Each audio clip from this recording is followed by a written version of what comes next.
Hello, today we're going to talk about turning up the heat for academic success. I'm your presenter, Dr. Moersch from LoTi.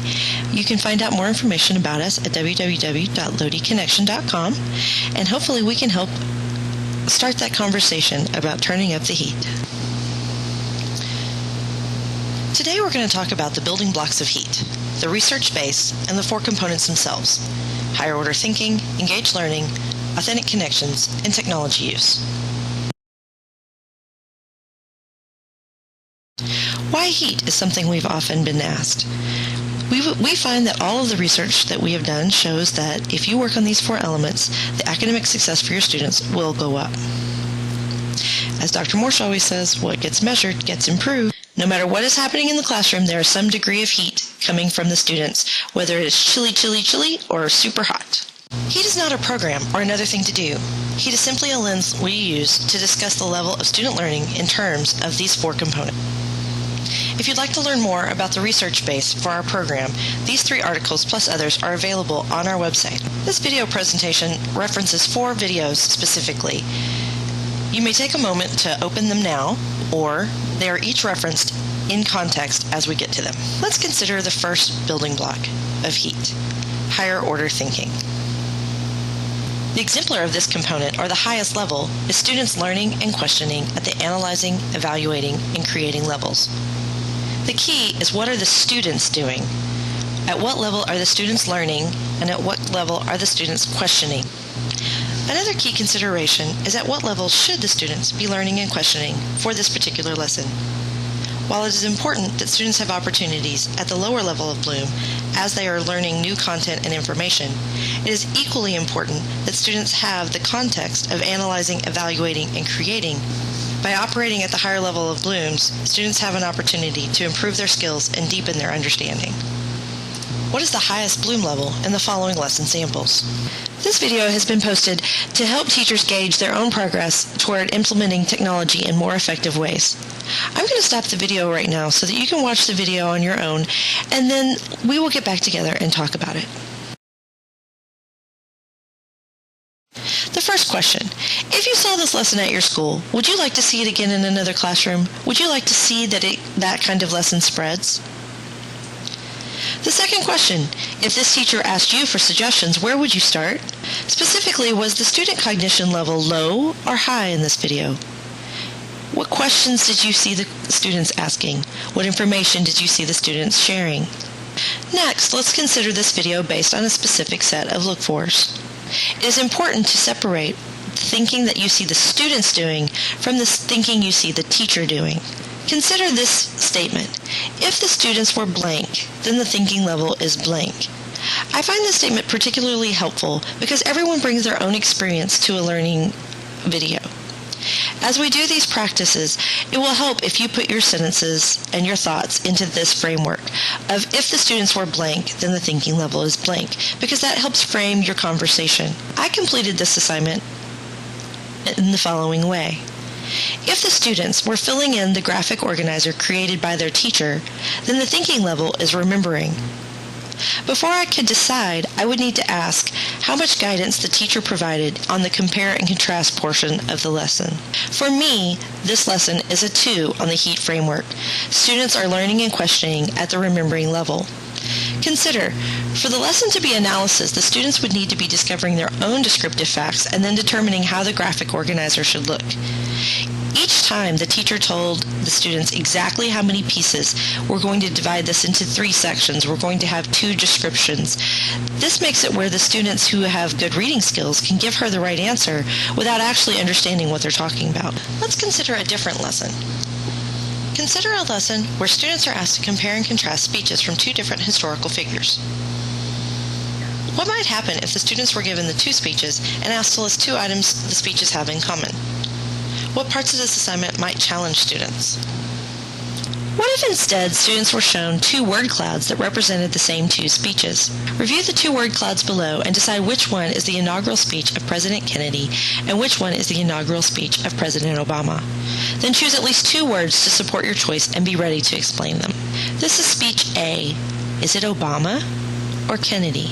Choose a word or 2 or 3 that you think helps support your position of choosing either Obama or Kennedy. This is speech B. Again, choose 2 or 3 words, maybe even look for the words that you chose from speech A. Are they there? Speech A. Speech B. If you're doing this in a group, please stop the video right now and have a conversation about which one is which and why. Keep in mind that the why is the most important part. How does having students analyze the 2 speeches change their ability to then proceed with an assignment comparing and contrasting 2 historical speeches? For those of you who are dying to know, A was Kennedy and B was Obama. A is Kennedy, B is Obama. Consider the following example. Imagine a lesson where students are asked to provide an analysis of a character from a novel. What might happen if students are asked to give key characteristics of that character based on evidence from the novel? What parts of the assignment might challenge students? This example is from 8th grade. Johnny was a character in S.E. Hinton's novel, The Outsiders. Johnny was a dark character who was often hurt, upset, and worried. It even seemed like he might be depressed. Yes, this is an answer, and it does a very good job of describing Johnny, but the question is the student showing their own thinking or parroting back something they found on the internet or heard from their teacher? You have to ask yourself, is it student cognition or Google cognition? Googling just character analysis of Johnny from The Outsiders gave me 280,000 hits. This is an example from a classroom of a lesson plan that I helped review. And what happens with it is if you roll your mouse over a word, you will be able to hear the student's response of why they chose that word and how they documented that word in the literature itself.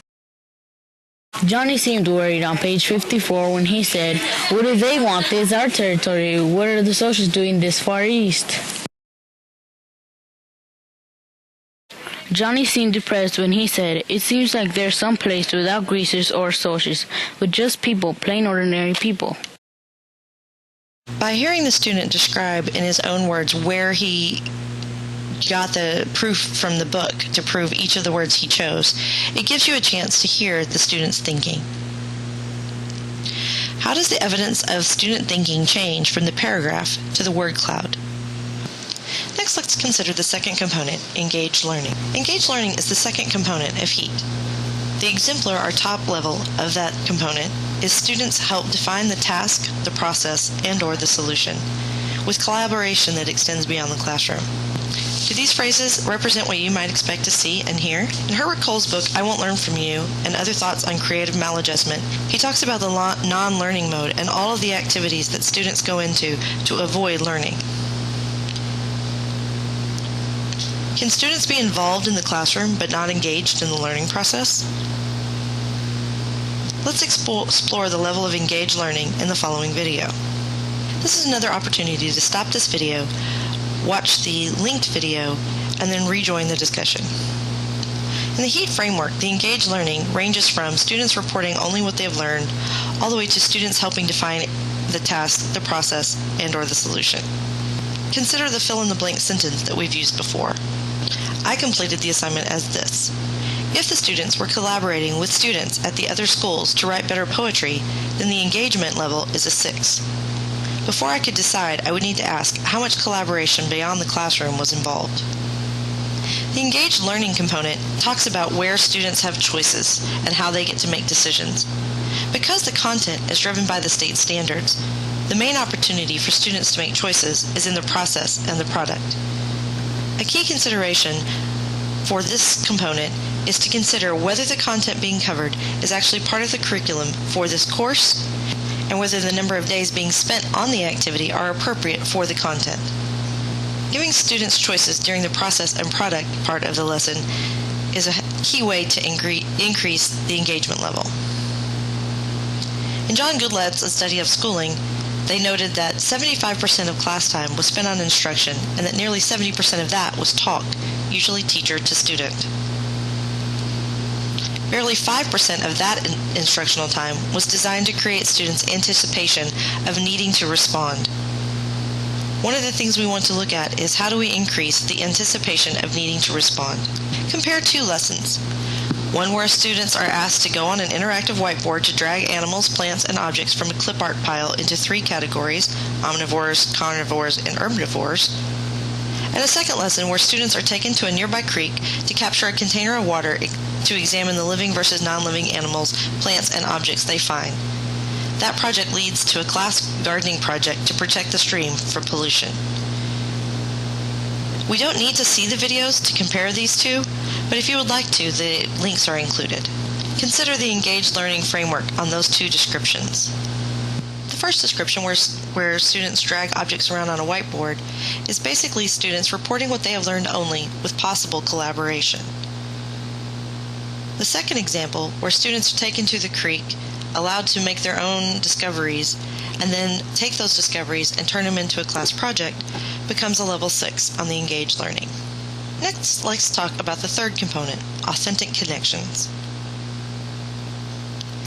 The exemplar or highest level of this component is the learning experience is directly relevant to students and involves creating a product that has a purpose beyond the classroom or that directly impacts the students.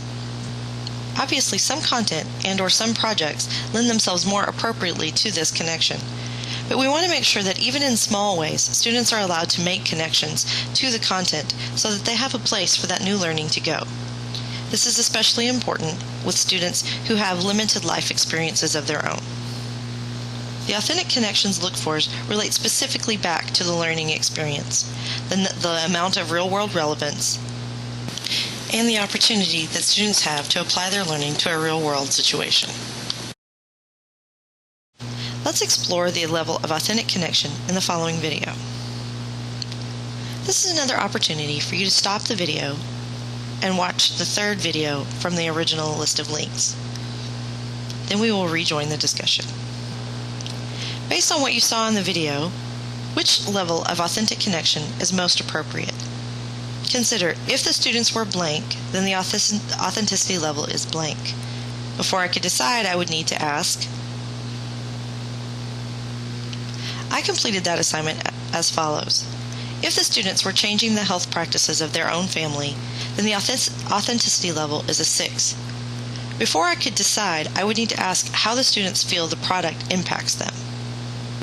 Another example, a culminating performance task. Most often when we're looking at authenticity level, we are looking at the performance task that follows the learning experience. Students will work in teams representing either Republican or Democratic campaign strategists for the 2012 presidential election and devise an action plan strategy to flip a targeted state for their candidate.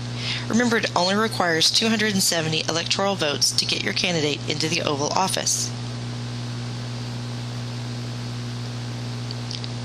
Each campaign team's action plan must include the following deliverables: a justification for selecting your particular state to flip, an identification of the major issues that will likely be discussed and debated in your targeted state during the 2012 election, and a final multimedia presentation to share goals, objectives, and action plan for the one targeted state. The website 270 to Win allows you to research the historical voting patterns of every state for the last 10 elections. It allows students to explore which states would be appropriate for flipping based on their voting pattern and also how many votes in the Electoral College that state gets. For this particular lesson, we rated the authentic connection as provides real-world relevance and opportunity for students to apply their learning to a real-world situation. It would be difficult to decide whether the product has a purpose beyond the classroom and whether it directly impacts the student. Now let's discuss the final component of H.E.A.T, the technology use. The highest level or exemplar of this component is student-directed technology, classroom, or bring your own device that is used for task completion involving new and different ways of learning. One of the key components here is how much choice does a student have? Again, as with all of the other components, it's important to choose the appropriate level. The highest level might not always be appropriate for every lesson. The technology look fors range from no technology being used, to the technology being used for the teacher only, to the teacher assigning specifically which technology will be used, to the students having choices between different elements of technology, and then how that technology impacts their learning. Let's explore the level of technology use in the following video. This is another opportunity to pause, watch the connected video, and then rejoin the discussion. The technology use look-fors, again, range from no technology use all the way up to student-directed technology. In a lesson description that includes the teacher making so much a part of the lesson herself, it would be difficult for this lesson to ever score above a 4. That does not mean it is an inappropriate use of technology. This is a lesson that we would maybe want to see other teachers try. But the technology use, it might be absolutely appropriate for these students in that classroom. Consider, if the students were blank, then the technology use level is blank. Before I could decide, I would need to ask. I completed the statement that we used before in this way. If the students were using technology to complete a sorting activity that could have been done with paper cutouts, then the technology use level is a 3. Before I could ask, I would need to ask what other types of activities the students would be doing using the technology. This completes our discussion of H.E.A.T. Looking at these 4 components gives us a specific way to talk about lessons, how they're impacting students, and what we see coming from the students in their thinking, their engagement, the authentic connection they're making, and their use of technology. Remember, H.E.A.T is not a program or another thing to do. H.E.A.T is simply a lens that we use to discuss the level of student learning in terms of the following 4 components. In our next video, we will be looking at some more classroom experiences and completing the entire H.E.A.T walkthrough, just so that you can get more and more comfortable with how the 4 components work together. If you have any questions, please email me at lachelle@loticonnection.com. Goodbye for now, and thank you from everyone here at LoTi.